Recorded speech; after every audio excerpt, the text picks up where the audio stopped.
This question from an Ahmadi brother from Germany. Originally from Turkey?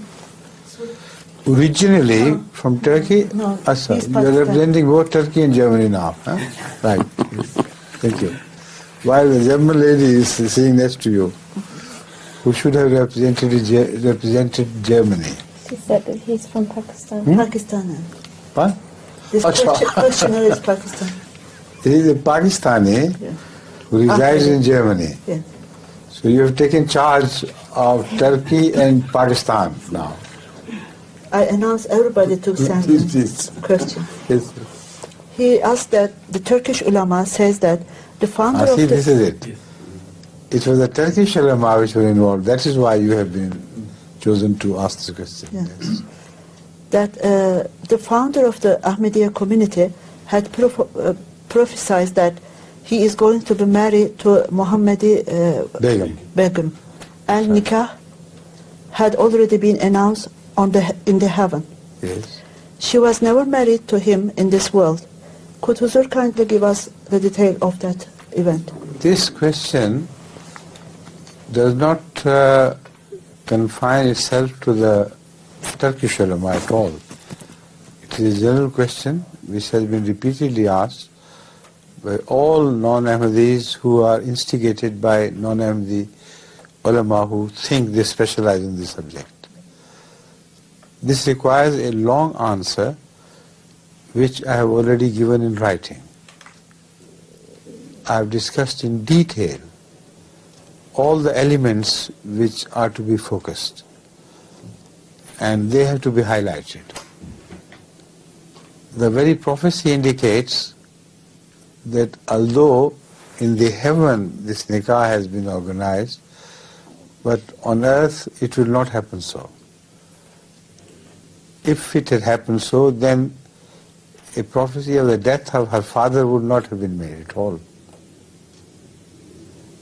The prophecy of the death of her father was conditional to his denial to marry her to him.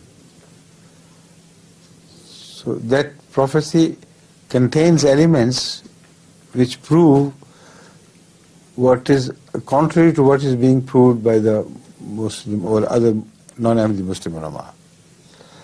Secondly, about her husband, Hazrat Masih Maud has also prophesied. Now the point is, if she was not to marry another person, how could she be referred to as having married a person other than Hazrat Masih Maud? You understand the point? So the prophecy, despite the marriage in the heaven, describes all these things which happen on the earth. But the most conclusive point which I have made in my written answer, and also which I would like to repeat here, is that if the prophecy was not fulfilled, then the first evidence of its unfulfillment should have come from Muhammadi Begum herself and from her husband, Mirza Sultan Beg. Ulama repeatedly went to them and beseeched them to just announce that this prophecy was false, and they are witness. They adamantly refused their pleas, rejected their pleas. Once the ulama went to Mirza Sultan Beg and said, let us say what we like to say about you. You just keep quiet. Don't support Mirza Ghulam Ahmad. He said, no, I will not do that. If you attribute false things to me, I'll announce publicly that you're wrong and these are not my views. So it is a strange thing that the unrelated people, ulama, who are totally unrelated to this prophecy, they claim it is not fulfilled, but the people who are related to it, they claim it is fulfilled.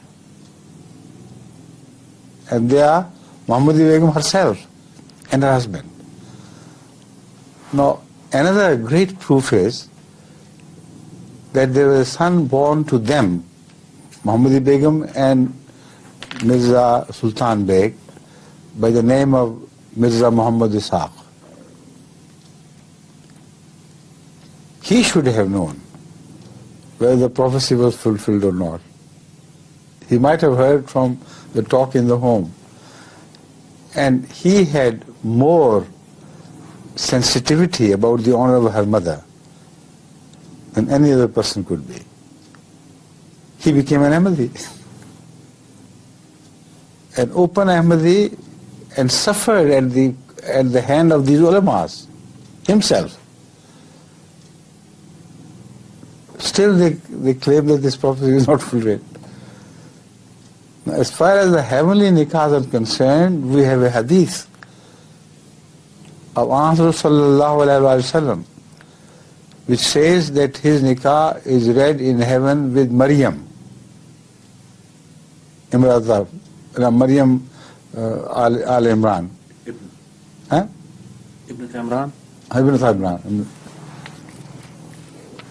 It was read in heaven, while in reality on earth it was not read at all anywhere. So the heavenly nikahs mean quite a different thing. It might have indicated that this girl, this woman, will remain pious and honest in the sight of Allah, so that in the heaven, in the hereafter, she'll be married to you. Like Imrat Imran is married in heaven to Rasulullah sallallahu alaihi wasallam, and in reality on earth she is not married to him. So the mullahs do not understand these refined spiritual things,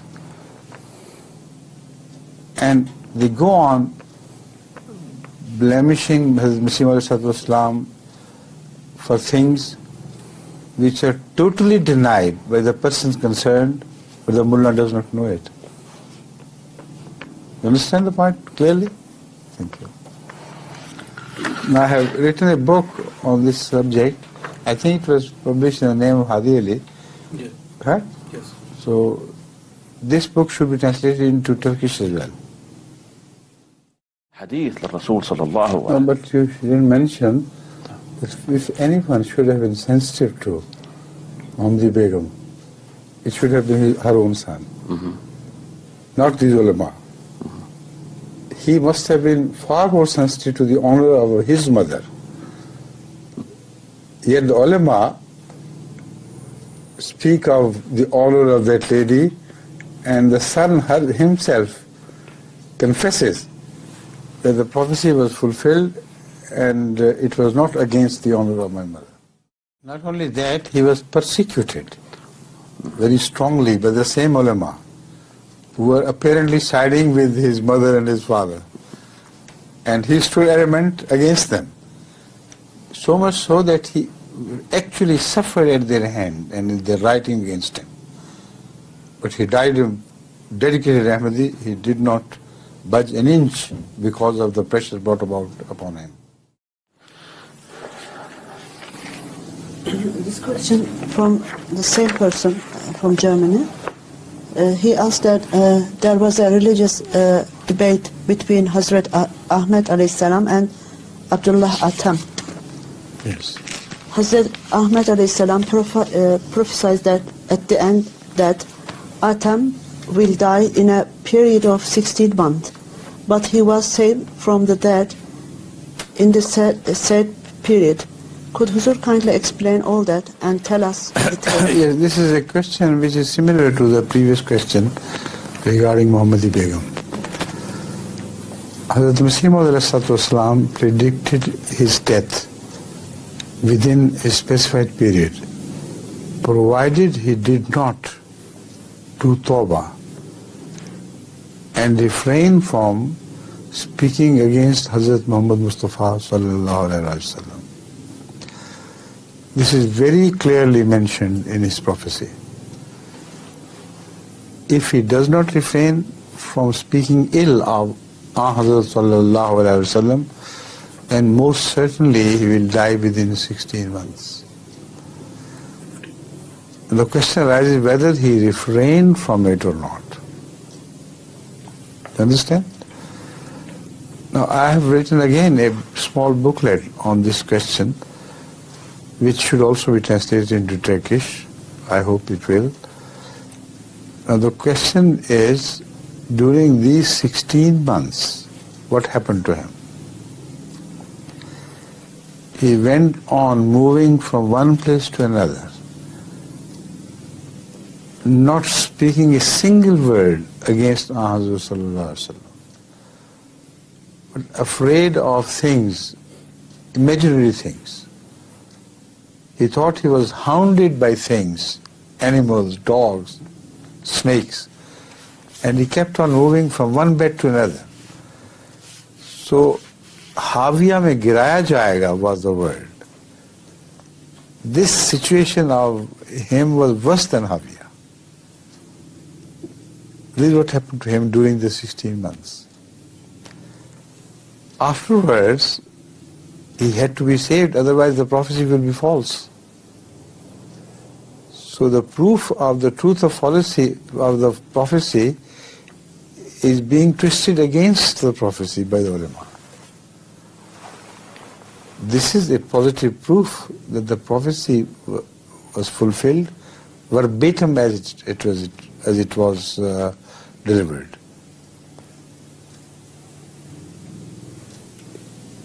The ulama have to prove that when he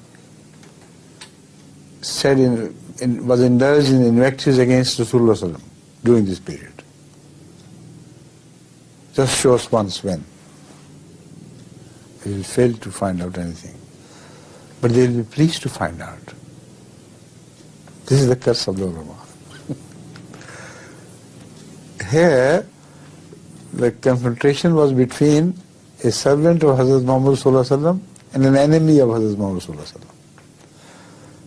The ulama is taking sides with the enemy of Muhammad sallallahu alaihi wasallam. They'll be so happy to hear him speak all his rubbish during this period. And they're in search of some. When they do not fail, they're frustrated. When they do not succeed, they're frustrated. They're frustrated at the enemy of Islam not speaking against Muhammad Rasulullah. These are the ulama we have to deal with. Imagine. Fantastic things. And still it is a challenge to them. Show us one single statement of this man during this period when he continued to speak. No, when he just even once spoke against Muhammad Rasulullah during this period. He never did. And what happened to him during this period, his fear, his deep restlessness at what had happened, and his fear of Allah's wrath is so evident that no sane person can ever shut his eyes to this. And this is exactly what was predicted by Muhammad Rasulullah, that if he did not show that fear, if he did not learn to respect Muhammad Rasulullah, then he will die within 16 months. So if he had still died, despite his respect for Rasulullah, despite of his display of the fear which was mentioned, then Hazrat Masih should have been proved wrong, not otherwise. But when the ulama, after the ending of this period, raised hue and cry against Masih, fighting for this enemy of Islam, where he himself did not want to fight. They went on publishing, look, Mirza Ghulam Ahmad is proved wrong. This man is the enemy of Muhammad Rasulullah and nothing happened to him. Then Hazrat Masih made a prediction. He said, if he even once says that what ulama are telling me is right, if he just once mentions that he had not experienced any fear of the wrath of Allah during this period, then even if he goes back on his words, I make a prophecy that within 1 year of this declaration that I was wrong, he must die, whatever may happen to him. And he kept on avoiding this challenge and saying yes. So in the end, as Muhammad said, although he is not denied what happened to him, but he is not openly confessing what happened to him. So now I declare that within 1 year of this prophecy, he is going to die anyway. And that is exactly what happened to him. And they say this is a prophecy which did not come to be fulfilled. This is a prophecy which any Ahmadi can present to the whole world with head held high, with full honor, and in proof of a prophecy by Muhammad which got fulfilled in every avenue of that prophecy. Got it? Thank God. In the end, I would like to add another very interesting point. Those Christian ulama, scholars, priests, etc., which supported the cause of Abdullah Atham,